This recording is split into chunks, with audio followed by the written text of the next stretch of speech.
This is Laycee. She was 9, and this is Zander. She was 6 at the time. I'm Cherie, and this is Don.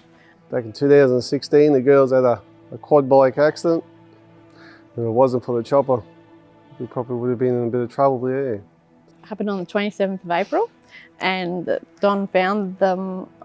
They were that excited to go horse riding. They'd finished school, so off they went, put helmets on to go on the four-wheeler. The four-wheeler was upside down. Laycee was on the ground, couldn't move, and Zander must have been knocked out and crawled over to Laycee.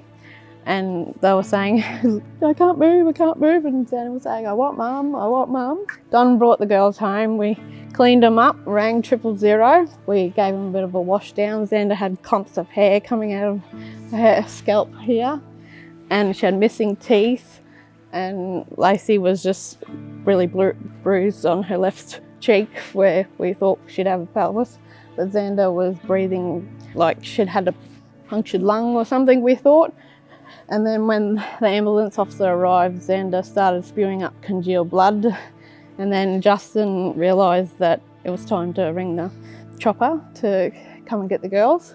The chopper turned up and took over, and they put the girls in the ambulance to check them over. And the doctor from the chopper come to us and said, I think you'll be looking at the little one going to Brisbane. Really hit home then. It was like, it's real.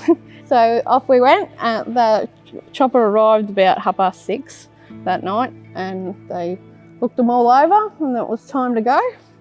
So they loaded up, and the crew rang us to say that they landed safely. The girls were stable, but they were still saying the youngest one would be flown to Brisbane. But that didn't happen until 4 days' time. Laycee had a fractured pelvis and a muscle tear, and Zander had a trachea injury and a tear. Zander spent a lot of time in ICU at the Rockhampton Base Hospital, and Laycee was on the kids' ward for 4 days. Oh, the girls normally ride horses, but they wanted to get to their father urgently, so they jumped on the four-wheeler to go find him. And the girls are normally safe and going fast, but it was actually, they'd not long put a woo buoy on the road, so that's like a speed bump, so the water diversion's off, so that's what they actually hit, and it would have sort of turned the handlebars on them. It was a big wake-up call, even for all us. You know, we're all pretty slow on it now, because I always said to the girls, accidents always happen close to home, and it did come back to bite me. Everything's pretty dangerous what you get around, but you've got to be safe on them, and they are a staple on a cattle property.